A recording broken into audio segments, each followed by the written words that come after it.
rapidement au téléphone, est-ce que tu peux faire une conférence sur l'importance du président de la République à la cathédrale Notre-Dame de Paris? J'ai dit non, quand même.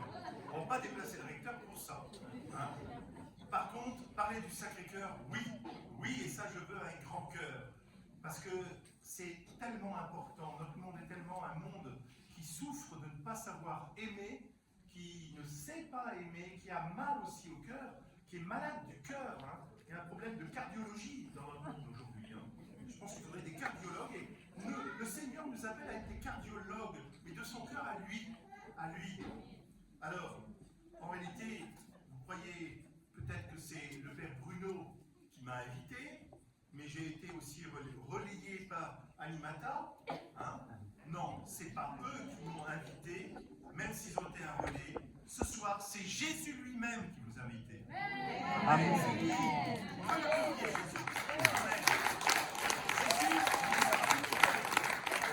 Et son cri est parvenu jusqu'à vous. Ce cri qu'il a prononcé du haut de la croix. Qu'est-ce qu'il a dit dans le peu de souffle qui lui restait quand il était planté sur ce morceau de bois et qu'il devait s'appuyer sur ses pieds plantés pour prendre un peu d'air, pour respirer, dire un mot?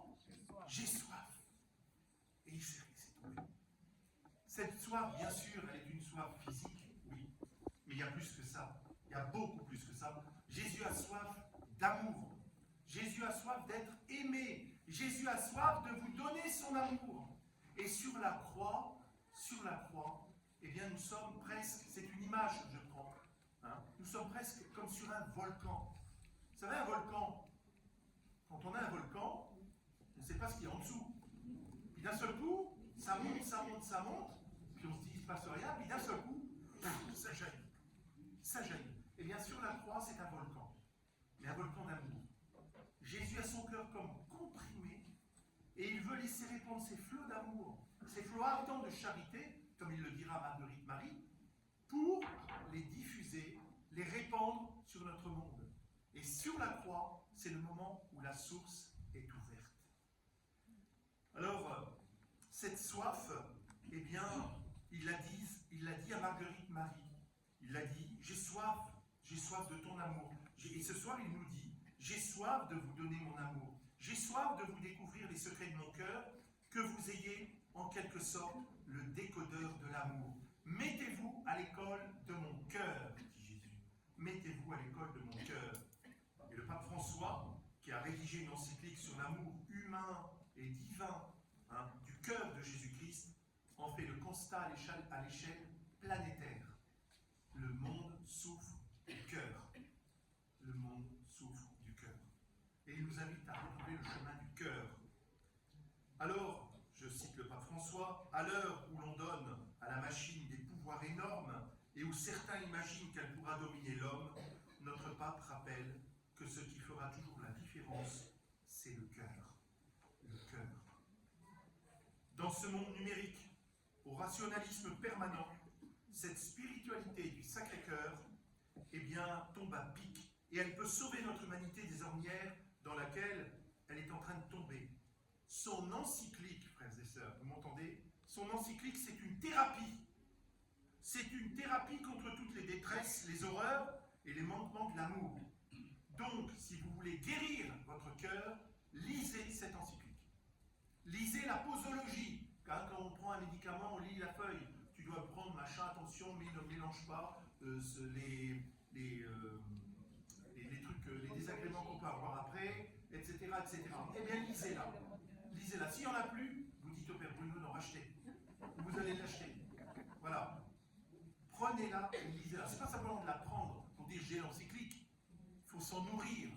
Hein, et elle est découpée de manière à ce que vous pouvez prendre des chapitres par chapitre. Pas tout d'un coup. Vous pouvez la lire en une fois, puis la reprendre, etc. Au milieu, vous avez une mine d'or spirituelle avec tous les noms de la grande spiritualité française. Plein de saints français sont cités. Quand on dit que le pape n'aime pas la France, je suis désolé, la championne des citations, c'est Sainte Thérèse de Lisieux. Ouais, voilà. Ok, elle avait tout compris à 24 ans, c'est sûr. Voilà. Et donc, Sainte Thérèse de Lisieux, Saint François de Sales, Sainte Marguerite Marie, Saint Charles de Foucault, Saint Jean-Paul II, Saint Ambroise, une superbe prière du cardinal Newman, admirable. Si vous ne savez pas pas comment vous situez devant l'Eucharistie, lisez cette prière qui est dans l'encyclique du cardinal Newman, au numéro 20, je crois, voilà, de l'encyclique. Lisez-la, lisez-la. Alors, pour nous mettre dans cette dynamique de l'amour qui donne à boire, comme un traitement médical pour ce monde, il y a une posologie à prendre. Je vous invite à vous l'approprier. Alors, pour cela, on va se mettre à chanter un petit refrain que vous connaissez sûrement, Cœur de Jésus brûlant d'amour. Vous connaissez ou pas? Ouais. Hein, on va se mettre à, voilà, en regardant l'icône qui est là devant nous, hein, on va lui demander qu'il rende nos cœurs semblables aux siens. Voilà. Cœur de Jésus brûlant d'amour, embrase-nous par ton esprit, que nos cœurs soient semblables aux tiens, que nous brûlions de charité. Allez, on y va.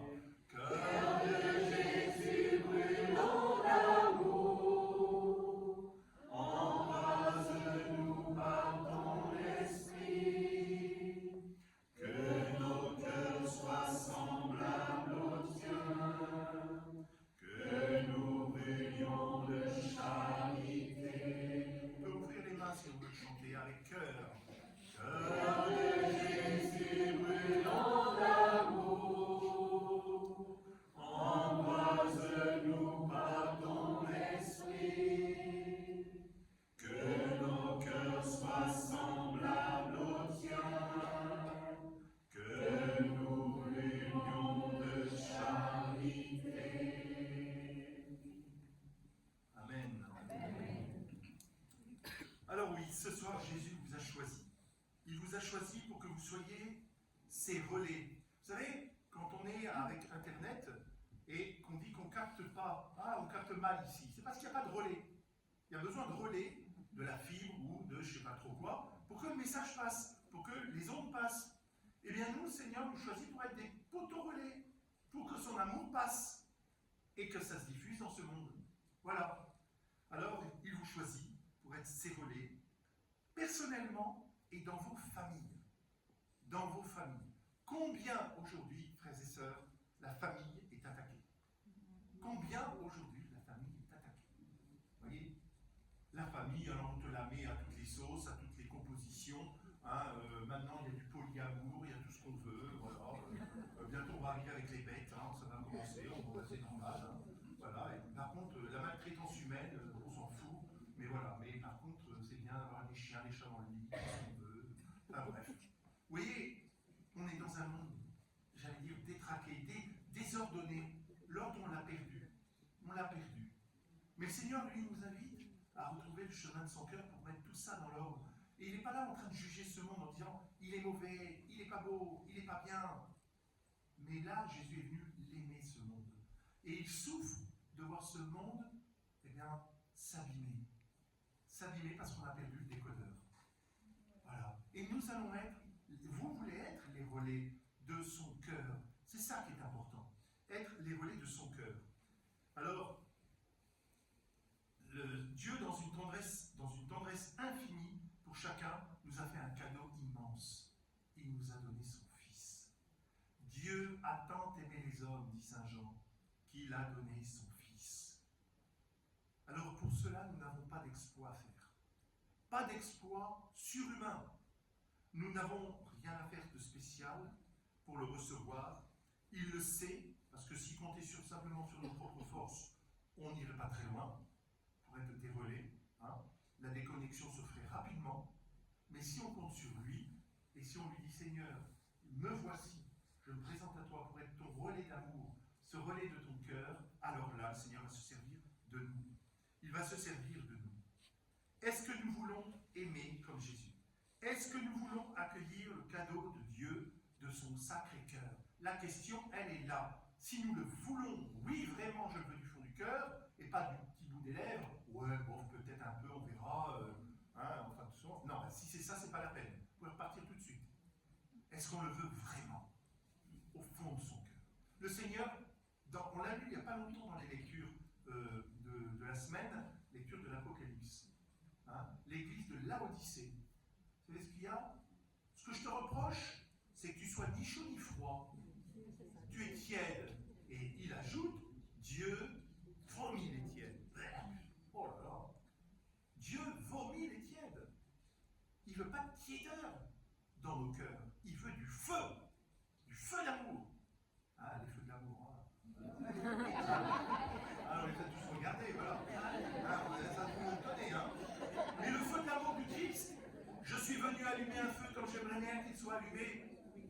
un feu sur la terre. Et c'est son feu d'amour.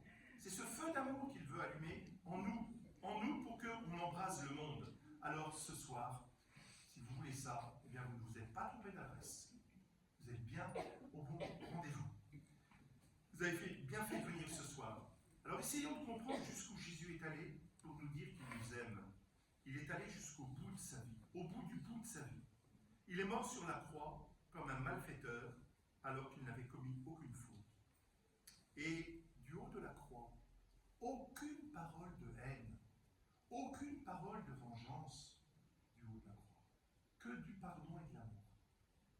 C'est fou quand même ça. C'est décontenançant. Moi, combien de fois je me suis mis devant ma croix et j'ai dit, mais pourquoi tu dis rien? Pourquoi tu ne te révoltes pas? Pourquoi tu ne te décroches pas et puis tu leur donnes un bon coup de poing là-dedans? Ah oui. Et Jésus dit, je les aime. Je vous aime. Je t'aime, Stéphane. Vous voyez? Alors, le Seigneur nous invite à faire cesser toutes ces paroles de haine et de colère, mais mettre à la place des paroles d'amour. Combien dans nos familles, frères et sœurs? Combien dans vos familles? Et je ne vous connais pas, pour ça je peux me permettre de vous le dire, et aux familles au sens large, hein, j'entends bien. Combien dans nos familles, il y a des disputes, des colères, des vengeances, des pardons qui ne sont pas donnés dans nos familles. Et ça vous pourrit la vie. Et on vous attend tout le temps quand vous êtes dans la boîte. Pour quoi faire? Récupérer l'héritage. C'est ça l'amour? Non. Non. Cette vie-là, elle est blessée. Elle est profondément blessée. Et Dieu ne veut pas ça. Jésus ne veut pas ça. Ça fait mal entre parents, par exemple, entre époux, épouses. Des petits mots là qu'on s'envoie là. Tchac. Pourtant, on s'aime. Oui, très bien. Puis le soir, tu rentres. Tu rentres. Voilà. Là, tu as essayé de faire un effort, mais bon, il se prend ça dans les gencives.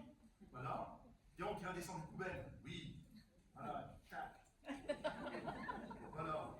Entre frères et sœurs, à la maison, les portes qui claquent. Hein? Il n'y a pas que de l'amour là-dedans. Hein? Entre parents et enfants, pareil. Et dans l'Évangile, Jésus nous dit que le seul moyen pour stopper la spirale de la haine, c'est son pardon. Vous avez appris qu'il a été dit œil pour dent, et œil pour œil, dent pour dent. Moi je vous dis, aimez vos ennemis. Comment aimer? En allant dans le cœur de Jésus. En allant dans le cœur de Jésus. C'est la source, c'est le centre, dira le pape François. Et le monde a perdu le centre de sa vie. Je me suis posé la question, je ne sais pas si vous voulez le poser. Pourquoi on a cette dévotion au Sacré-Cœur de Jésus? Pourquoi on n'aurait pas la dévotion au pied de Jésus? Bah oui, il faut quand même aller porter la bonne nouvelle. Pourquoi on n'aurait pas une dévotion aux mains de Jésus? Il a pris le pain, il a fait l'Eucharistie, il a béni les enfants, il a fait des miracles. Pourquoi on n'aurait pas une dévotion pour les yeux de Jésus? Parce qu'il a vu la détresse du monde. Pourquoi on n'aurait pas une dévotion pour la langue de Jésus, qui a apporté la parole de Dieu? Quand même. Oui. Et là, on nous dit, il y a une dévotion spéciale au cœur de Jésus. J'ai réfléchi, je me dis, pourquoi? Ben, le pape m'a donné la réponse. Il a dit, c'est le centre de tout. On peut enlever une main, on vit. On peut enlever un pied, on vit. On peut enlever une oreille, on vit. Un œil, on vit. Une langue, même si je suis muet, je vis. Par contre, si j'enlève mon cœur, ben, je meurs. Donc le cœur, c'est le centre. Vous voyez, il faut comprendre que le cœur, c'est le centre. Et donc, ce n'est pas simplement un organe parmi tant d'autres. Quand on touche au cœur de Jésus, on touche au centre de sa personne. C'est tout Jésus. C'est tout l'intimité qu'il a de l'amour du Père qu'il a reçu, qui est concentré. Vous voyez le concentré de tomate là. Quand vous mettez ça sur le lâche, ça tâche. Hein. Parce que c'est concentré. Et bien, le concentré de l'amour du Père, il est dans le cœur de Jésus. Dans le cœur de Jésus. Dans son centre. Pas dans ses pieds, dans ses mains. Non, le centre, c'est son cœur. Alors après, ça se traduira par ses pieds, ses mains et tout le reste. Mais ça part du cœur. Voilà. Donc il est bon, il nous est bon, dit le pape, d'aller au centre, d'aller au cœur du cœur, de retrouver ce chemin. Donc l'amour, le pardon sont les armes bien plus fortes et plus efficaces que le coup de poing et l'insulte en famille. Et croyez-moi, le démon se charge de vous etc., etc. Oui, ah bah alors vas-y, t'as raison. Vu ce que tu tout t'es pris, allez, remets-en une couche. Quand même, tu vas pas te laisser faire. Hein, paf, paf. L'auteur du mal, qu'est-ce qu'il veut? La division. Jésus n'aime pas la division, il aime la multiplication, il aime la communion. Hein, c'est les mathématiques à Jésus, ça. Voilà. Récite-moi tes tables de multiplication, Jésus. Oh oui, pas de problème. Les tables de division, non, jamais. Ah, voilà. Jamais. Jamais. Jésus ne veut pas de division, il veut de la communion. Alors on va faire un petit rapide parcours évangélique. Parce que la dévotion au Sacré-Cœur, elle n'est pas déconnectée de la parole de Dieu. Attention, ce n'est pas une dévotion qui se serait rajoutée à la parole de Dieu, en plus, comme une espèce de couche de sédiment qui se serait mis en plus. Non, elle s'enracine dans la parole de Dieu. Dans l'Ancien Testament d'abord. Ézéchiel, je changerai vos cœurs de pierre en cœurs de chair. Voilà, chair. Ça, vous connaissez bien la Bible ici. Hein. C'est bien, vous êtes bien formé. Hein. C'est super. Ah ouais. Voilà. Donc, changez le cœur de pierre. Quand vous avez des pierres, hein, si on tape sur les pierres, là, ça ne bouge pas. Hein. Eh ben, quand le cœur c'est de la pierre, ben, c'est de la pierre. Hein. Eh ben, Dieu nous dit, changez le cœur de pierre en cœur de chair. Voilà. Il va opérer ce miracle. Et Jésus, lui, vient l'opérer en nous. Il vient bombarder nos pierres, hein, voilà, pour dissoudre la pierre, pour qu'enfin on ait un cœur de chair. Un cœur qui bat, un cœur qui aime. Et il va nous montrer son cœur pour nous apprendre à aimer. Il nous a montré, il nous a révélé, c'est l'Évangile qui le dit, Saint Jean particulièrement. C'est très important que je dis Saint Jean, vous allez voir pourquoi. Retenez ça. La fête de Saint Jean, c'est le 27 décembre. Hein. Ça a des conséquences par la suite. Donc Saint Jean, lui, est l'apôtre qui, au soir du jeudi saint, va mettre sa tête sur la poitrine de Jésus. Voilà. Donc il va entendre les battements de cœur de Jésus. Mais le problème, c'est qu'il y avait une personne qui, elle, avait entendu les battements de cœur avant lui. Est-ce que vous savez qui? Marie. Quand est-ce qu'elle les a entendus? Dans son ventre. Dans son ventre. Elle a entendu elle-même et elle a vibré à l'unisson du cœur de Jésus. Parce qu'il était dans son ventre, comme toutes les mamans. Et donc elle a vibré au battement très rapide du cœur de son fils. C'est Jésus, ça, c'est le battement de cœur de Jésus. Jésus s'est fait homme, Dieu le Verbe s'est fait chair. Voilà. Et donc Marie, elle, a été peut-être instruite mystérieusement par la théologie du Sacré-Cœur. Et c'est pas neutre que Saint Jean les prise et les reçut comme mère au pied de la croix, pour que les deux puissent en discuter entre eux et nous révèlent la profondeur de l'amour de Jésus dans son cœur. Saint Jean qui repose sur la poitrine de Jésus, et Saint Jean va nous dire aussi dans l'Évangile qu'au soir du vendredi saint, une fois que Jésus fut mort sur la croix, un soldat arriva, ne lui brisa pas les jambes, c'était la méthode qu'on faisait. Hein. Quand on était sur la croix, on mourait non pas de sang qui coulait, mais d'asphyxie. Alors on cassait les genoux, on prenait un gourdin, je te casse les genoux, déjà que tu es crucifié, bonjour, maintenant je te casse les genoux, c'est horrible. Et puis on ne pouvait plus s'appuyer sur les genoux, parce que les genoux étaient cassés. Donc on mourait d'étouffement. Alors, les deux qui sont crucifiés, eux, n'étaient pas morts, ils avaient été simplement flagellés. Donc, voilà. Et d'un coup, Jésus, lui, en avait pris plein la poire, si je puis dire. Il était épuisé et il était déjà mort. Alors, on va vérifier qu'il soit mort.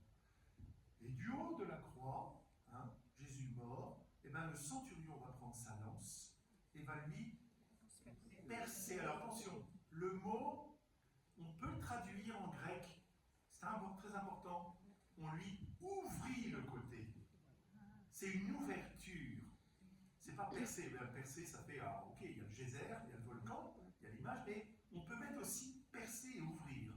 Percer, ouvrir, dirons-nous. Vous voyez, ouvrir comme on ouvre une porte pour entrer dans une chambre particulière, dans un sanctuaire. Et c'est son cœur. Et là, en perçant son côté, eh bien, on nous dit qu'il en sortit du sang et de l'eau. Et vous savez qu'on est tous passés par le sang et l'eau. Nous. On est tous passés par le sang et l'eau. Qui que l'on soit. Prêtre ou pas prêtre. Hein. C'est à quel moment? À la naissance. Donc, à la croix, on assiste à une naissance, à une nouvelle naissance. Et pour les nouveaux baptisés, ça veut dire quelque chose, ça. La nouvelle naissance, là. Hein? On passe par les eaux du baptême, comme une maman perd ses eaux. Et bien l'Église mère laisse passer ses eaux pour qu'elle nous donne la vie qui vient du Christ. Et le Christ, lui, nous a donné sa vie par son sang offert en sacrifice. Donc l'eau et le sang jaillissent du côté de Jésus. L'Église en a vu, les pères de l'Église y ont vu, les sacrements du baptême et de l'Eucharistie principalement. Donc, on voit bien que là, le signe de l'amour contenu dans le cœur du Christ qui jaillit du haut de la croix, eh bien, c'est le signe de l'amour qui laisse répandre des flots incompressibles. Alors on pourrait dire, mais ces flots incompressibles, il les a répandus une fois pour toutes, il y a plus de 2000 ans, à Jérusalem, quand il y avait le centurion, Saint Jean, Marie. Et comme par hasard, Jésus va dire une dernière parole aussi, femme, voici ton fils, et voici ta mère. Hein? Attention, cette parole est importante, parce qu'avec la mère, on peut rentrer dans la spiritualité du cœur aussi. Hein? Et oui, il ne faut pas l'oublier, Jésus nous l'a donné, son testament d'amour. Testament d'amour. Eh bien, il ne faut pas croire que ça dure depuis, que cela n'a eu lieu qu'une fois pour toutes, il y a 2000 ans, cela dure toujours. Parce que, le jour de la résurrection, un autre apôtre, Thomas, il est là. Eh bien, un autre apôtre, eh bien, lui voit Jésus non plus mort, mais ressuscité. Yes, il a remporté la victoire. Ça y est, la mort n'a plus prise sur moi. Et est-ce que son côté a été recollé, raccommodé? Hein? Non. Scotché? Non. Le côté reste ouvert. Et nous verrons Jésus dans la gloire du Père avec le côté ouvert. Et nous pourrons accéder au sanctuaire de son cœur comme nous le verrons face à face. Lors de la vie éternelle qui se réalisera. Voyez? Et bien Thomas, lui, va faire l'expérience du cœur ouvert de Jésus. Alors c'est deux apôtres importants. Saint Jean, Saint Thomas. Saint Jean qui repose sur la poitrine de Jésus, Saint Thomas qui est invité à mettre sa main dans le côté. Voyez? Donc on a une spiritualité du Sacré-Cœur qui s'exprime à partir de Saint Jean, et une spiritualité du Sacré-Cœur qui s'exprime aussi à partir de Saint Thomas. On va développer ça et on le développera beaucoup plus lors des révélations à Sainte Faustine. C'est pour ça que c'est les deux poumons. Il y a Marguerite Marie et Sainte Faustine. Vous voyez, c'est comme deux poumons. C'est pas l'un qui oppose l'autre, ou moi j'ai raison, toi t'as tort. Ça c'est notre monde d'aujourd'hui. Allez sur les plateaux télé, vous verrez, il y a que ça. Hein? Débat d'idées. Mais là, c'est deux ensemble, et complémentaires. L'un éclaire l'autre. L'un éclaire l'autre. Comme, et moi je découvre cela, comme parémonial, on va y revenir, hein, parémonial, comme parémonial, lieu de la spiritualité du Sacré-Cœur avec Marguerite Marie à la coque, et la basilique du Sacré-Cœur, qui est le prolongement de ce qui s'est vécu à parémonial. Et on est complémentaires, on n'est pas opposés, on est complémentaires. Mystique a dit un jour, parémonial est la source de la dévotion au Sacré-Cœur, Montmartre en est le trône. Le trône, c'est ce qui se montre, ce qui se voit. Vous voyez? Voilà. Mais l'un a besoin de l'autre et l'autre a besoin de l'un. Voilà. C'est pour ça que la basilique du Sacré-Cœur a été faire un pèlerinage aux sources à Paris-le-Monial, comme certains sont allés faire ici chez vous, à Paris-le-Monial. Alors, je cite le Concile Vatican II. Par son incarnation, le Fils de Dieu lui-même s'est en quelque sorte uni à tout homme, il a travaillé avec des mains d'homme, il a pensé avec une intelligence d'homme, il a aimé avec un cœur d'homme. Et il est né de la Vierge Marie, il est vraiment devenu l'un de nous en tout semblable à nous, hormis le péché. Concile Vatican II. Donc il a aimé avec un cœur d'homme, et il nous aime avec un cœur, Jésus. Il ne nous aime pas simplement virtuellement. Hein? Veux-tu être mon ami? Tu as Facebook, machin, veux-tu être mon ami? Non. Jésus nous aime concrètement, pas virtuellement. Il nous aime dans l'incarnation de son mystère. Nous avons une religion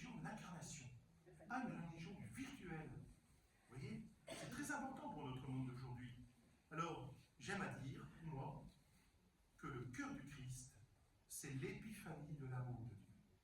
C'est beau la formule. Je répète, le cœur du Christ, c'est l'épiphanie de l'amour de Dieu. L'épiphanie, c'est-à-dire la manifestation de l'amour de Dieu. Concrètement. Alors, ça va jusque-là? C'est bon? Vous suivez? Pas encore entendu? Sinon, un petit coup de cacao avec un petit peu de cannelle. Alors, Marguerite Marie Alacoque, apôtre du cœur du Christ, la disciple bien-aimée du cœur de Jésus. C'est comme ça qu'il va l'appeler. On est au XVIIe siècle.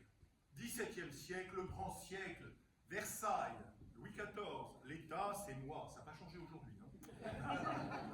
L'État c'est moi, Versailles, on a Molière, les grands, Racine, tout ça, la grande culture, La Fontaine, tous ces trucs-là. Merveilleux, très bien. La grande France, la France, F majuscule. Seulement dans la France de cette époque-là, des horreurs se faisaient, comme aujourd'hui toujours d'ailleurs. Des messes sataniques. On mettait sur les autels d'église des jeunes filles vierges, on égorgeait des enfants.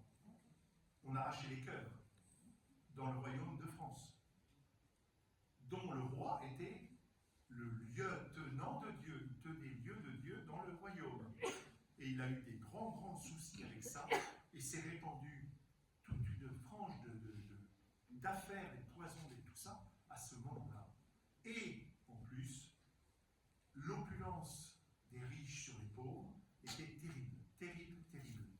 Et dans le clergé, c'était la catastrophe aussi. Donc, bref, la France, fille aînée de l'Église, elle était plutôt à la ramasse. Elle était dans le ruisseau, là. Ça n'a pas beaucoup changé, hein, notre pays. Hein. Moi, je suis frappé aujourd'hui de voir combien, on n'en parle jamais, hein.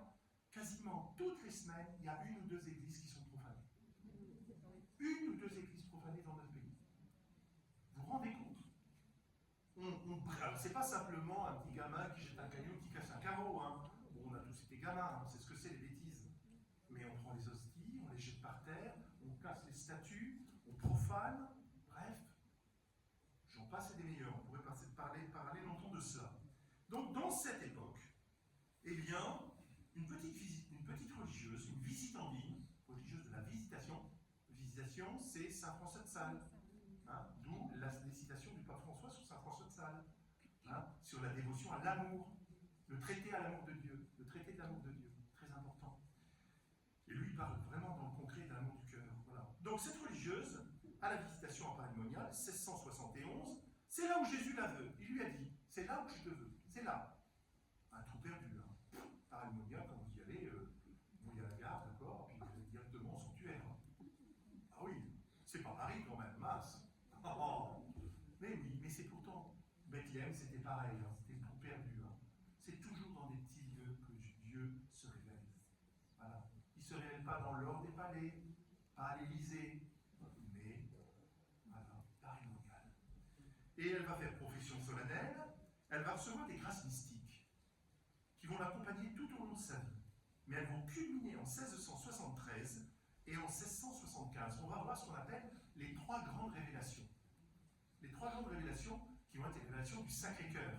Donc Jésus va lui montrer son cœur brûlant. Ce qui est beau de voir, c'est que ce n'est pas un cœur sanguinolent. Attention aux imageries du cœur qui dégouline de sang, là. Hein. Voilà. Moi, avec le sang, je faisais du boudin. Quand j'étais chef cuisinier. Voilà. Ben, le cœur, c'était pas terrible. Hein. Organe, voilà, de bas étage. Mais, voilà. Le cœur, pour Marguerite Marie, c'est un feu. C'est pour ça que je vous ai parlé, j'aimerais allumer un feu qu'il soit, voilà, etc. Le feu, le volcan, toute cette image. C'est important de comprendre que Jésus n'aime pas le sanguinolent. Il en a trop bavé pour ça. Voyez. Alors il va nous présenter son cœur, mais un cœur brûlant. Avec la croix au milieu. La croix qui est plantée là-dedans. La croix qui est plantée dans son histoire dès le premier instant de sa conception. Hein, elle est déjà là, la croix. Hein, c'est pas uniquement au Golgotha. Et puis, entouré d'épines. Entouré d'épines. Et alors, il expliquera à Marguerite Marie que les épines, ce sont nos péchés qui le piquent. Voyez, nos péchés qui l'abîment. Certes, c'est sa couronne d'épines, mais voilà. Donc, trois grandes apparitions que Jésus dévoile à Sainte Marguerite Marie. Et il dévoile son cœur, ce cœur passionné d'amour. En jouant sur le mot, hein, passion, passionné, passionné d'amour. Hein. Il lui exprime son désir d'être aimé en retour. Voici ce cœur qui a tant aimé les hommes et qui ne reçoit qu'en retour que des ingratitudes et des malveillances et des blasphèmes. Quand vous aimez quelqu'un, qu'est-ce que vous attendez en retour? D'être aimé. Oui, ne vous inquiétez pas. Donc, d'être aimé. D'être aimé. Si vous ne recevez que des ingratitudes ou des paroles blessantes, à un moment, vous en avez marre, quoi. Eh bien, Jésus, il se prend ça tout le temps. Alors que son cœur, c'est un cœur aimant.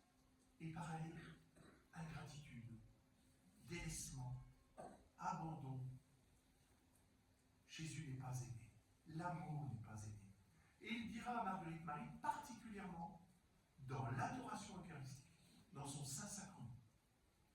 Particulièrement. Et il rajoutera, ce qui me fait encore plus mal, c'est que ce sont des consacrés qui ne m'aiment pas trop.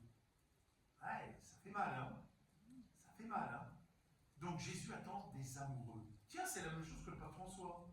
Pape François qui nous dit, j'aimerais, vous les chrétiens d'aujourd'hui, de 2024, que vous rendiez le monde amoureux. Donc si vous voulez apprendre une leçon d'amour, hein, ben, rendre le monde amoureux, lisez l'encyclique du pape François, pub. Voilà. Eh oui, rendre le monde amoureux, c'est ce qu'il veut. Parce que le monde n'est pas aimé, le monde ne s'est pas aimé, etc. Donc voici ce cœur qui a tant aimé les hommes. Il a donné son cœur sans réserve pour qu'il soit une demeure, et il demande notre cœur pour établir sa demeure. Et il va faire vivre à Marguerite Marie, il va faire vivre un cœur à cœur. C'est-à-dire qu'il va prendre son cœur, il va mettre dans son cœur, mystiquement parlant, bien sûr, c'est pas un chirurgien Jésus. Hein. Donc il va prendre son cœur, il va mettre dans son cœur, et il va lui redonner. Et elle dira qu'à partir de ce moment-là, Jésus lui a laissé un atome de son cœur à l'intérieur du ciel. Ah, moi j'aimerais bien avoir ça. Ah, un petit atome du cœur de Jésus, genre mien, alors là, ça changerait ma vie. Hein. Je râlerais moins, je serais zen, tout irait bien, voilà, etc., etc. La prière, m'en parlons plus, je ferais de la lévitation permanente. Ce serait bien, quoi. Je ne sais pas comment vous êtes, mais voilà. Donc, grande expérience de l'amour. Le 27 décembre 1673, deuxième grande apparition. Dans cette apparition, tiens, c'est quelle fête le 27 décembre? C'est Saint-Jean. Ah, tiens donc, c'est pas neutre. Hein. Même Jésus s'occupe du calendrier liturgique. Hein, vous voyez. Dans cette apparition, Jésus l'a fait reposer sur son cœur, comme l'apôtre Saint-Jean lui donne et lui annonce sa mission. Elle raconte avec les mots de son siècle cette expérience extraordinaire. Il me fit reposer fort longtemps sur sa divine poitrine. Il me découvrit les merveilles de son amour et les secrets inexplicables de son Sacré-Cœur qu'il m'avait toujours tenu caché, jusqu'alors qu'il me l'ouvrit pour la première fois. Et elle va recevoir une nouvelle identité, la disciple bien-aimée du Sacré-Cœur. Mon divin cœur est si passionné d'amour pour les hommes, et pour toi en particulier, que ne pouvant plus contenir, tiens, voyez mon histoire de volcan, que ne pouvant plus contenir en lui-même les flammes, pas le sang, les flammes, bientôt fini. Les flammes, voilà, les flammes de son cœur, de son ardente charité, il faut qu'il les répande, ça doit jaillir, par ton moyen, et qu'il se manifeste à eux pour les enrichir de ces précieux trésors que je te découvre, et qui contiennent les grâces sanctifiantes pour se sanctifier, et salutaires, sanctifiantes et salutaires, nécessaires pour les retirer de la ligne de perdition. Et je t'ai choisi, moi Jésus, hein, je t'ai choisi pour l'accomplissement de ce grand dessein. Et c'est là qu'elle va commencer à essayer de travailler à tout ça. Jésus lui demandera plus tard, dans une autre apparition, 1674, que justement, 1675, pardon, qu'il y ait une fête qui soit dédiée à son Sacré-Cœur, puis qu'il y ait tout un tas de dévotions, de moyens, et on va les voir, qui sont donnés, notamment leur sainte, voilà la prière de réparation qui soit donnée pour que justement son cœur soit aimé et connu, pour que aussi il soit aimé et connu l'instauration de l'image de son Sacré-Cœur dans les familles. Voilà, c'est une demande de Jésus. Hein. demande de Jésus. Il veut que son Sacré-Cœur soit installé dans ses familles. Regardez toutes les photos qu'on regarde. Hein? Ben, si on regardait un peu plus les photos du Sacré-Cœur, ça changerait le visage du monde. Hein? Regardez nos saloperies sur nos portables, excusez-moi, mais ça changerait l'image. Hein? Voilà. Donc, il nous invite à l'accueillir chez soi. Elle va être aidée par son professeur, un jésuite, Saint Claude la Colombière. Elle mourra le 16 octobre 1690 et sera béatifiée en 1864. 1864. En 1870, c'est la guerre. Et puis ensuite, il y a la construction de la basilique. 6 ans après, vous voyez. Donc on aura tout ça. Elle sera canonisée en 1920. La dédicace de la basilique du Sacré-Cœur en 1919. Vous voyez, tout ça, ça s'inscrit dans un mouvement, dans une histoire que Jésus a avec notre pays et qu'il veut que ça se répande partout. Alors, la basilique du Sacré-Cœur, elle, de Montmartre, on est à sa 105e année de consécration. L'année prochaine, 16 juin, on fêtera les 150 ans de la pose de la première pierre.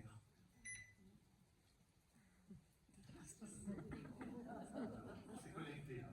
C'est le cœur de Jésus qui est allumé. Donc les 150 ans de la pose de la première pierre, et surtout le 1er août 2025, je vous donne un rendez-vous important, les 140 ans de l'adoration perpétuelle. Cette adoration qui ne s'est jamais arrêtée, les amis, même pendant la guerre, même pendant le Covid, rien n'a arrêté l'adoration. On nous dit, moi j'ai ça dans les annales de la basilique, que pendant la guerre, il y a eu des bombardements autour de Montmartre, tous les vitraux ont explosé. Il y avait des adorateurs, ils n'ont pas bronché, ils étaient là, ils sont restés jusqu'au bout. L'adoration, c'est pas interrompu. On va fêter le 1er août les 140 ans. Et je vous donne ce rendez-vous. Vous irez sur le site internet de la basilique. 140 ans. Et donc, il y aura une grande journée, ça sera une journée de consécration, avec bénédiction papale et indulgence plénière, par-dessus le marché. C'est un cardinal qui viendra célébrer la messe. Et on aura une grande veillée de prière avec le Saint-Sacrement. Puis, on aura la messe, 22h, puis ensuite veillée encore, et à minuit, Te Deum, et j'irai chercher le grand Saint-Sacrement pour bénir Paris. Avec, à minuit. Donc, rendez-vous le 1er août. Il y a 9 jours de prière avant, et il y aura surtout une retraite après, du 1 au 4. Et on terminera avec le 4, dans cette retraite, avec les reliques de Saint-Jean-Marie Vianney. Eh oui, qui est un champion d'adoration, lui. Hein. J'avise et il m'avise. Et voilà. Parenthèse fermée. Pub. Alors, ça c'est la basilique. Et alors, cette basilique a été voulue pour consoler le cœur de Jésus devant les outrages de la France, depuis au moins la Révolution. Pas simplement à la commune, machin, tout ce qu'on nous dit, c'est depuis tous ces moments où il y a eu des horreurs en France. Il faut reconnaître qu'en 70, on a perdu la guerre. L'empereur, les prisonniers. Le pape a perdu ses états pontificaux. Il se retrouve dans un petit état de 2,5 km. Et là, c'est le Vatican. Eh bien, qu'est-ce qu'on a fait au bon Dieu? Et là, 2 laïcs. Vous voyez les laïcs, là. S'il n'y avait pas les laïcs dans l'église, nous, on ne serait rien. Donc, 2 laïcs vont aller voir l'archevêque. On émet un vœu, le vœu national. On va, en réparation aux outrages que Jésus a connus, construire une église. Et l'archevêque dira, je veux une belle église, non pas une belle église, une basilique, un beau, du grand. Et on va choisir une petite colline qu'on appelle Montmartre. Mont des martyrs. Eh oui, parce que Saint-Denis a donné sa vie là-dessus, sur cette colline. Il y a tous les martyrs là. Et donc c'est la source. Et c'est là-dessus qu'on construira la basilique, avec, je vous passe son histoire, car abracadabrantesque, mais en tout cas, elle est là. Et donc, vous avez donc rendez-vous le 1er août, mais aussi le 15 juin, si vous voulez, en famille. On fait une grande journée famille, montée des familles, avec bénédiction le 15 juin. Tout ça, c'est sur le site. Hein. Allez, n'hésitez pas. Alors, pour vous introduire à la consécration maintenant, la consécration du Sacré-Cœur. Qu'est-ce que c'est une consécration? La première consécration, il y en a une, vous l'avez tous, c'est celle du baptême. Donc la consécration au Sacré-Cœur, s'enracine dans le baptême. Si on dit je suis baptisé, c'est bien, c'est parfait, c'est merveilleux, on s'aperçoit que c'est pas facile d'être baptisé tous les jours, de vivre la vie du baptisé tous les jours. Donc la consécration au Sacré-Cœur est un moyen que l'Église nous donne pour développer la consécration baptismale. C'est un déploiement de la consécration baptismale, parce qu'elle elle s'enracine dans le cœur, dans la source de l'amour. Vous voyez? Donc ce n'est pas une chose en plus, c'est un moyen sûr et certain pour que justement on puisse vivre la consécration au cœur de Jésus. Au cœur de Jésus. Alors si vous voulez vivre dans votre famille, parce que si vous voulez instaurer l'image que les jeunes ont fait là sur les tableaux dans vos familles, l'image va être, attention, c'est pas un gris-gris en plus, c'est un rappel, un moyen mémotechnique, un moyen que vous souhaitez accueillir chez vous dans votre vie domestique, hein, que ce soit le matin quand vous vous levez complètement souqué, hein, ou quand vous vous couchez le soir, quand vous éteignez la télé, eh bien Jésus, c'est le dernier qu'on regarde avant d'aller se coucher. C'est le premier quand on se lève. Jésus, tu es là. Cœur sacré de Jésus, j'ai confiance en toi. Et on commence sa journée comme ça, au lieu de dire cœur sacré de Jésus, j'ai confiance en moi. Ah non, j'ai confiance en toi. En toi, le moyen de nous rappeler que Jésus est présent. Et il a promis qu'il bénissait les familles qui accueillaient l'image de son cœur. Il l'a promis, Jésus. Alors, ça vous donne des grâces pour être fidèle à l'engagement que vous avez pris dans le sacrement de mariage, mais aussi en étant témoin aussi de votre vie chrétienne. Alors l'Église, comme une mère aimante, veut vous soutenir, vous aider sur votre route quotidienne.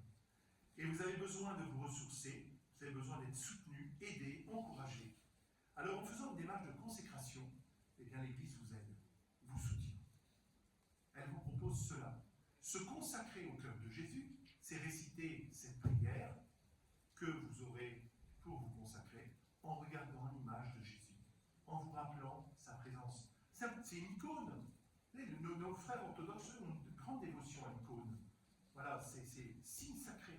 Voilà, ben le cœur sacré, c'est je rappelle que Jésus a son cœur qui m'aime d'un amour infini, et que moi après, je suis appelé à rendre, comme disait à Marguerite Marie, à rendre amour pour amour dans le monde d'aujourd'hui, au travail, à la maison, quand vous êtes dans les chambres d'hôpitaux, en EHPAD, ou je ne sais trop quoi, ou dans le métro, hein, rendre amour pour amour dans le métro, là, ils sont tous là comme ça, voilà, hein, puis alors il y a le SDF, j'ai pas d'argent, j'ai faim, dépêchez-vous, personne ne regarde, personne ne lui sourit, c'est voilà, hein, rendre amour pour amour. Vous voyez, il ne s'agit pas nécessairement de donner une pièce, il s'agit de sourire, d'être témoin de l'amour qui jaillit de votre cœur, parce que vous le recevez dans le cœur de Jésus, dans le cœur de Jésus. Alors, si vous accueillez l'image du cœur de Jésus dans vos familles, eh bien, il faut dire que vous soyez ainsi aussi d'amour pour vos familles. Parents, bénissez vos enfants. Enfants, bénissez vos parents. Entre frères et sœurs, bénissez-vous, les enfants. Marie, bénissez vos épouses. Et vous, chères épouses, bénissez votre mari. Il en a beaucoup besoin. Alors, eh oui, alors on se dit c'est bête, je ne vais pas faire un... Eh oui, mais si on se faisait un petit signe de croix en regardant l'image de Jésus avant de partir, voilà, c'est sans se remettre aussi dans cet élan du cœur. Voilà, une école des petits pas concrets. Prenons cette école, réciter ensemble la prière, répondre à l'appel quotidien en installant cette image. C'est un moyen que Dieu nous donne pour rendre amour pour amour. Alors, ne l'installez pas dans un placard. Et voilà, non, l'installez pas là, l'installez vraiment à un endroit où vous la verrez. Hein, moi je me dis, à la place de BFM TV, paf, là, vous la verrez. Il n'y a pas de problème, vous ne la verrez pas. Hein, n'est-ce pas? Et là, vous la verrez 24 heures sur 24, elle tourne en boucle, hein, l'image, hein. Voilà. Et là, vous êtes en train de vous gaver d'horreur de trucs. Ah, le monde va mal, le monde des trucs, etc. Il y a des bombes, il y a des tueries, il y a ça. Hein, imaginez, vous ouvrez un jour BFM TV. Aujourd'hui, un petit enfant a fait sourire à sa maman. Demain, une grand-mère a été aidée par un ado à traverser la rue et à porter son sac. Incroyable. Ce serait merveilleux, ça. Que des bonnes nouvelles. Ah oui. Mais non, on a que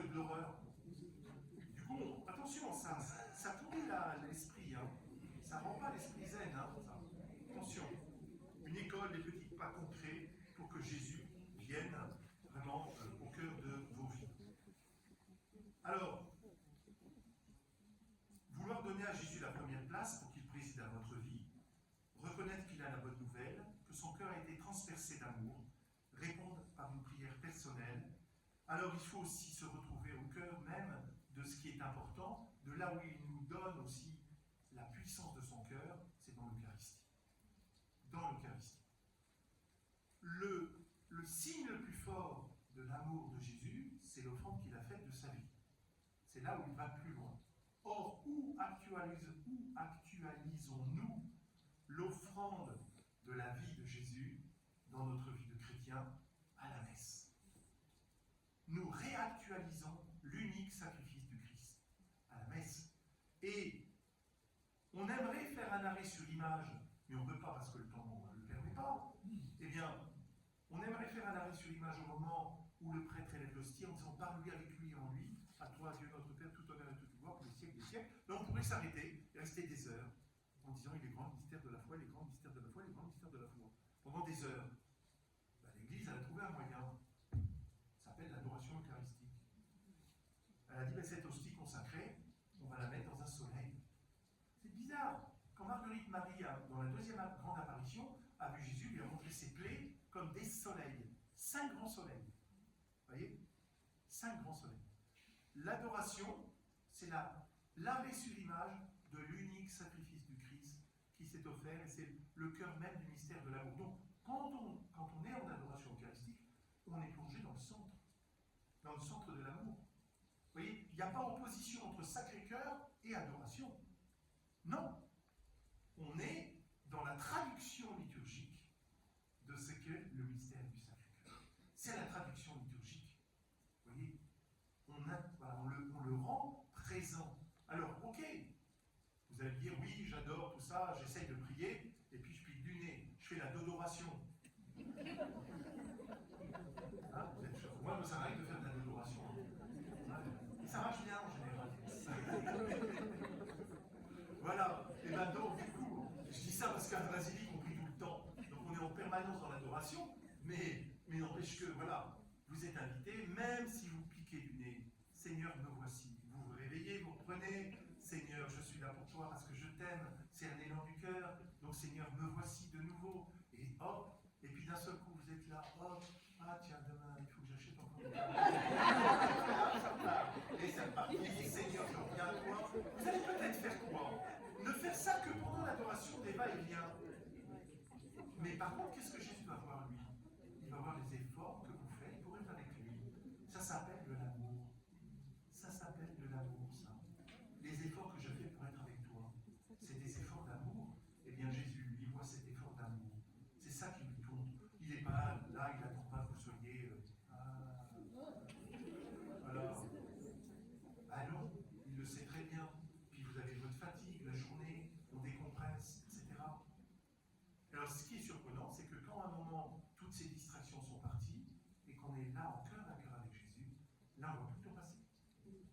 Et là, on se dit, non, mince, je téléphone, mince, non, je travaille. Voilà, on ne voit pas le temps passer. Mais il faut prendre ce temps pour se vider, à se dépouiller, pour laisser de la place au cœur de Jésus à travers l'Eucharistie. Donc oui, démarche d'engagement, c'est quoi? Donc installer l'image dans vos foyers, la mettre à un bon endroit, prier le matin, cette prière de consécration, vous pouvez la dire seul ou en famille, ça peut être bien, une belle occasion de prier en famille, ou alors si vous ne voulez pas, j'allais dire, casser les pieds à vos ados, qui vont dire ah tu me casses les pieds, j'ai pas envie, tout ça, etc. Ben, vous dites le dimanche, on va le dire ensemble. Puis dans la semaine, on va le dire tout seul. Chacun le dira tout seul. Voilà, ça peut être ça. Attention, pas de forcing. Hein. Attention, parce que là, voilà, ça trop de rigueur, ça nuit à tout ça. Puis ensuite, Jésus nous invite lui, à le retrouver le premier vendredi du mois. Le premier vendredi du mois, c'est l'heure qu'il demande, l'heure de réparation. Vous voyez? Cette messe du premier vendredi du mois, alors, pas besoin nécessairement de venir à la basilique. Alors, si vous voulez venir, vous êtes les bienvenus, bien sûr. Elle est bien, elle est belle, cette main, vous en prenez quand même pour 2 heures. Il y a la messe, plus la procession, plus tout ça, voilà, vous en avez pour votre argent. Bref, mais, si vous ne pouvez pas venir, ben ne venez pas. Venez à la messe du jour, d'ici ou ailleurs. Vous voyez, par contre, c'est important de vivre la messe et d'y participer en réparation. Vous voyez, comme un acte de réparation. Dans ce monde blessé, je vais essayer d'apporter plus d'amour,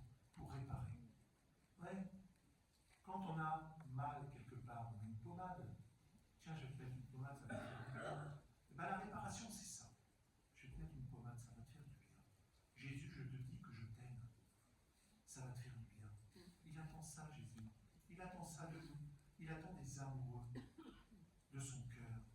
Donc, unir à la première vendredi du mois, il y a le premier jeudi du mois avec leur sainte. Leur sainte, c'est Gethsémani. Là, Jésus a souffert, il a porté notre péché. Vous voyez?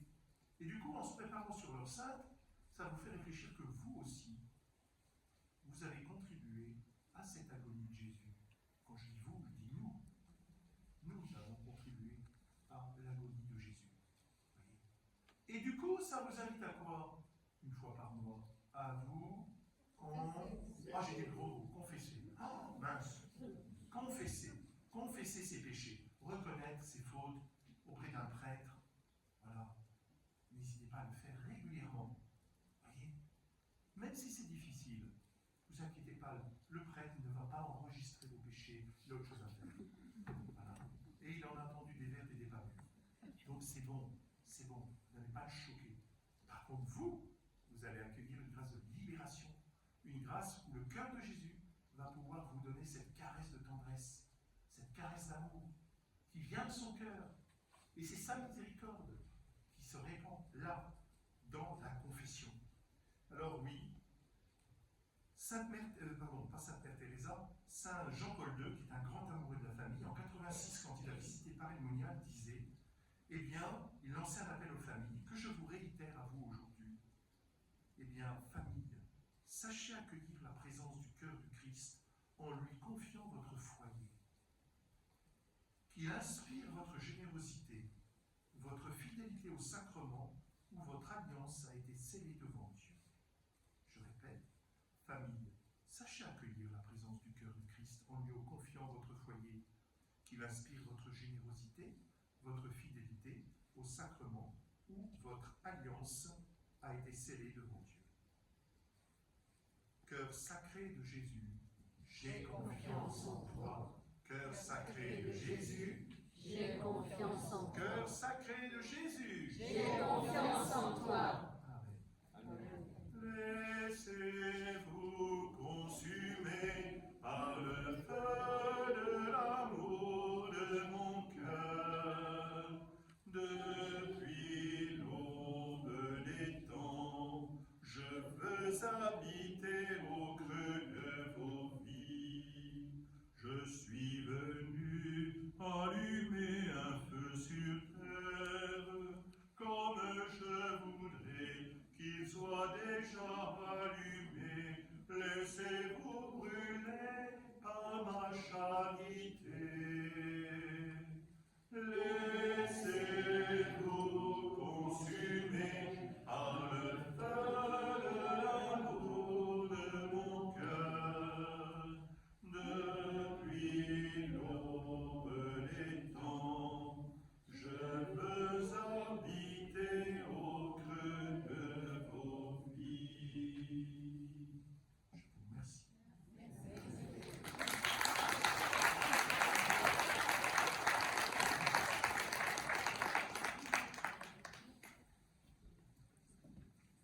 On va faire comme le Père Maxime disait. Applaudissons le Seigneur.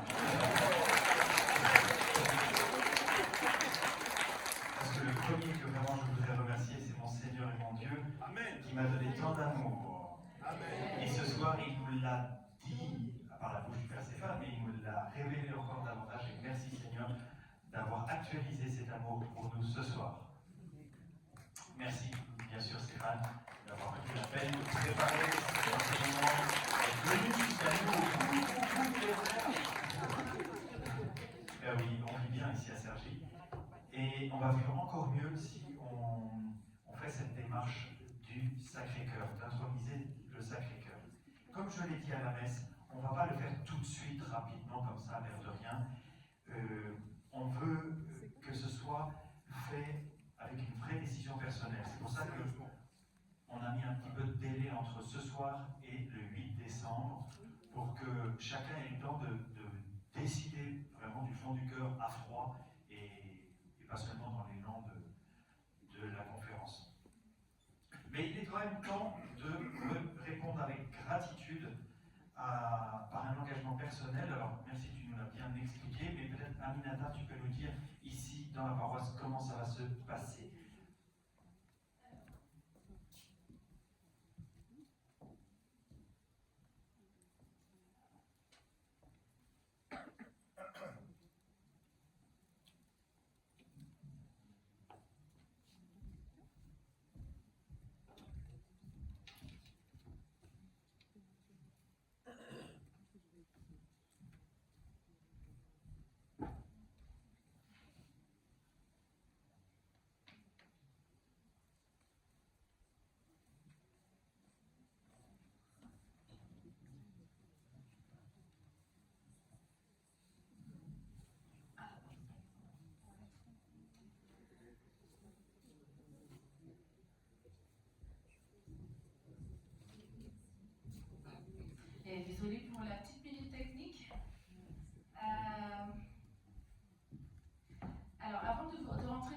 dans les détails.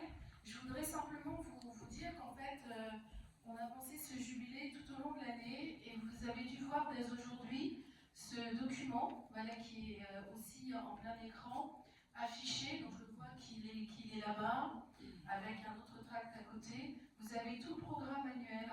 Je ne vais pas tout balayer avec vous, mais mois par mois, vous avez ce qui se passe. Donc on a bien ici lancement avec le Père Esclef le 23 novembre. En décembre, vous aurez un ciné-débat le premier et une messe spéciale. Alors je veux juste te dire 2 mots là-dessus, où en fait les autels du Sacré-Cœur de Jésus en décembre seront mis en valeur. Il y aura une translation, c'est terme technique, ABFO.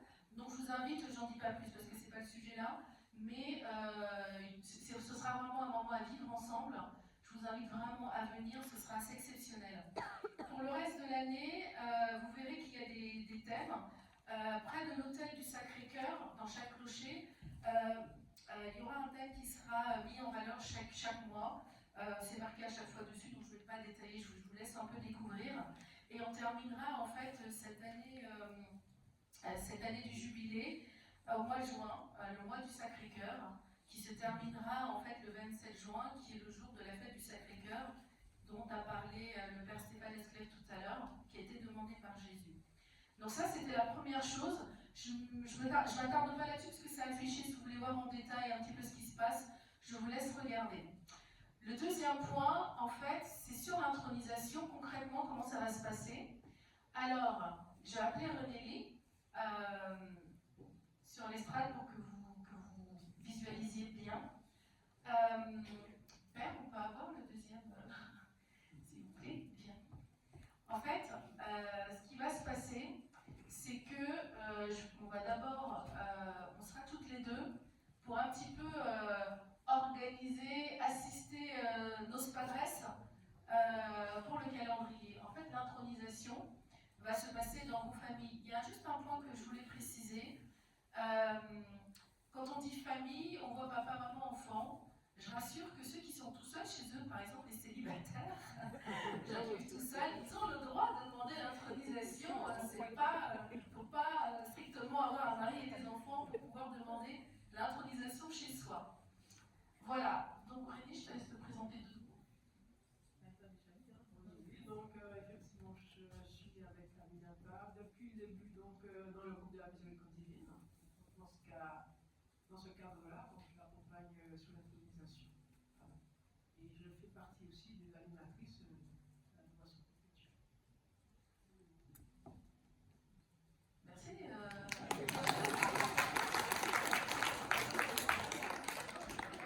Donc en fait, je vais vous expliquer rapidement comment ça va se passer. Donc Père Stéphane a donné quelques points. Moi, je voudrais juste vous préciser parce qu'en fait, on va vous attendre à la fin. Pour ceux, alors Père Bruno a dit qu'on va se préparer, qu'il va y avoir une neuvaine et tout. Je vous encourage. Mais je sais que certains sont déjà décidés.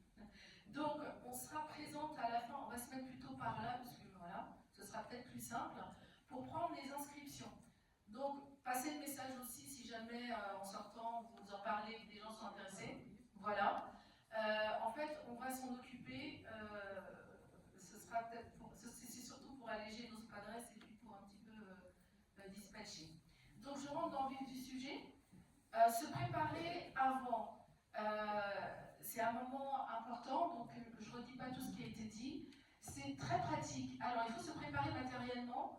Vous avez eu tout à l'heure, là, sur le stand, des icônes, des images du Seigneur à acheter, tout simplement. Donc, vous pouvez aider, faire ce geste en aidant les jeunes de l'aumônerie et vous fournir auprès de l'Église prioritairement. Et déjà, pensez à une place dans votre foyer. Ça a déjà été dit, je ne veux pas m'étendre.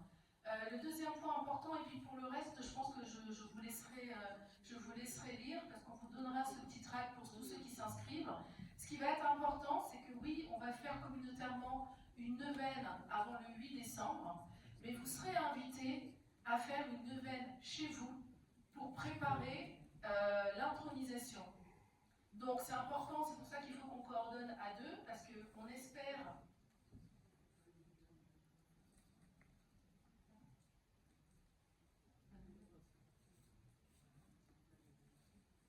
En fait, la neuvaine, La neuvaine, en fait, vous allez vous inscrire, on va vous donner ce document-là pour que vous ayez toutes les informations et on va vous donner la neuvaine. Et cette neuvaine-là, vous la terminerez la veille de l'intronisation. D'accord? On vous donnera une date. En fonction, on la va prendre, on va s'organiser, on va vous donner une date et vous gérez tout seul, en fait, et dans votre foyer, votre famille, tout seul ou avec papa, maman, les enfants, vous vous préparez à accueillir Jésus et vous terminerez votre neuvaine la veille ou le matin de l'intronisation. Ça va, c'est clair? Voilà. Ce que je veux préciser aussi, c'est qu'on vous encourage aussi à vous préparer avec les sacrements, confession, donc Père Stéphane en a parlé, Eucharistie, si c'est possible le jour même. Et puis comme on accueille Jésus beau gosse là, on vient d'accueillir chez soi, voilà, et bien on va essayer de bien préparer la maison aussi. On nettoie, on mange, on s'habille, on peut même préparer un vrai repas. Et pourquoi pas inviter des voisins, c'est aussi une forme de témoignage. Hein, on entre déjà dans l'après. Voilà, je ne prends pas plus de temps parce que Père Bruno aussi va vous expliquer. En tout cas, Renélie et moi, on sera ravis de vous attendre par là-bas pour les inscriptions. Et voilà. Merci.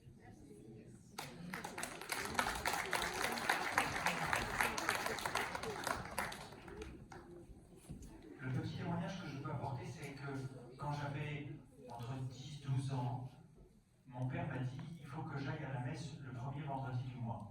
Je n'ai pas très bien compris pourquoi. Il m'a dit il faut pendant plusieurs mois je vais faire ça. Donc effectivement, il est allé à la messe le premier vendredi du mois. Puis un jour, j'ai vu arriver au-dessus de la porte de la salle à manger une gravure avec un Sacré-Cœur. Bon, honnêtement, je ne me rappelle pas du tout s'il nous a dit des choses sur le Sacré-Cœur. En fait, maintenant, je sais que c'était connecté entre ces histoires de messe et de... Voilà. Mais donc, ça veut dire que mon père avait fait pour sa famille cette intronisation du Sacré-Cœur dans voilà, pour ses enfants, pour sa femme, pour sa famille. Quelques années plus tard,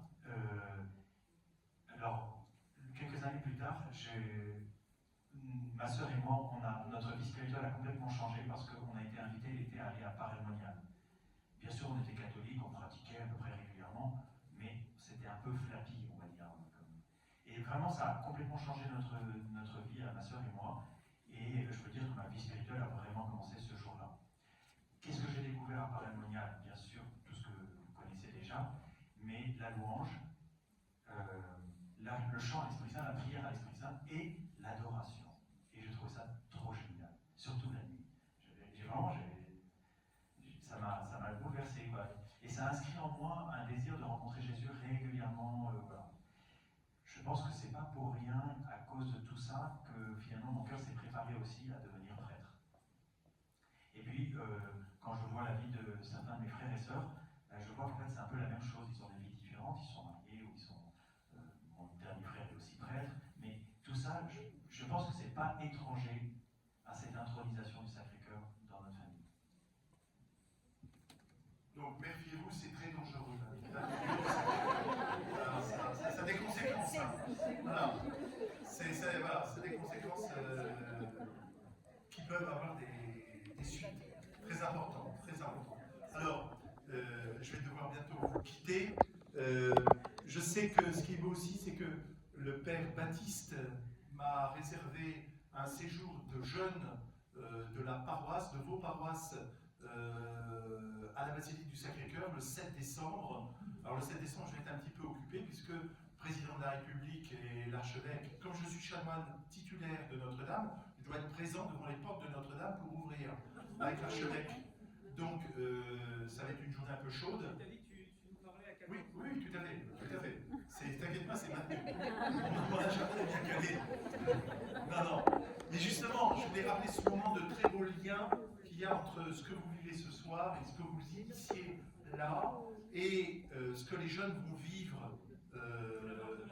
C'est la marche de l'Avent, mais justement, elle se fait au Sacré-Cœur.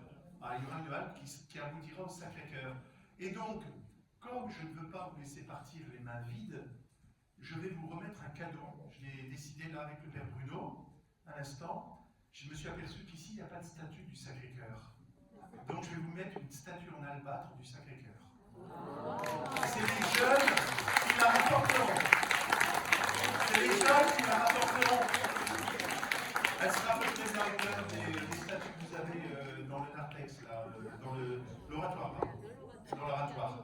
Comme ça, vous aurez une belle statue du Sacré-Cœur avec un cœur doré et le Sacré-Cœur de Jésus qui vient nous battre. Amen. Voilà. Je ferai une quête en plus.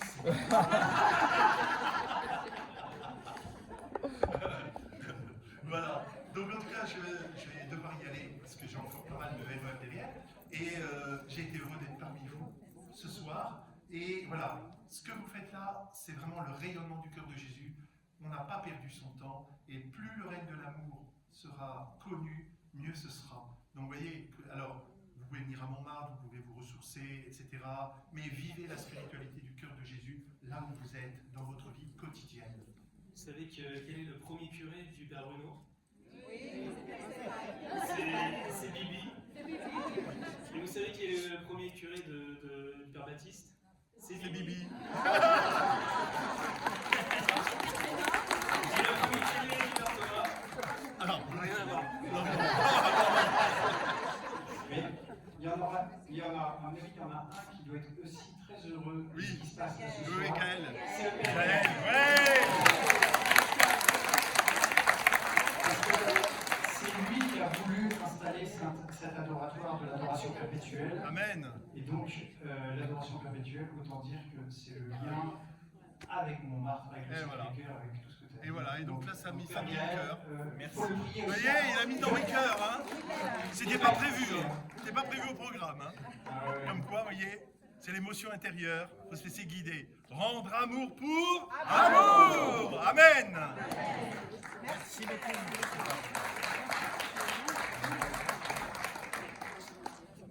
Les derniers mots, c'est. Pardon, c'est encore un peu long, mais vraiment, puisqu'il faut aller jusqu'au bout. Le bout, c'est l'adoration perpétuelle. Donc, ici, vous savez que nous avons des gens qui se sont engagés chaque semaine pour venir 1 heure adorer. Qu'est-ce qui fait ça déjà chaque semaine? Merci. C'est secret. Chut. Et qu'est-ce qu'il veut maintenant le faire, qu'il ne le fait pas et qu'il voudrait le faire? Ok, donc maintenant vous donnez les noms. Et surtout, non mais après, on peut en parler aussi autour de nous pour inviter les frères et les sœurs parce que ça fait du bien à chacun d'entre nous. Et ça fait évidemment, c'est pas le curé qui parle, qui fait beaucoup de bien à la paroisse, à la ville de Cergy. Et voilà, à tout le monde. Les images et les foulards que vous pouvez acquérir maintenant, ça sera bénédiction le dimanche 8. Ici, à Ozanam, au village, peu importe, on le fera dans 15 jours. Merci beaucoup. Applaudissons le Seigneur.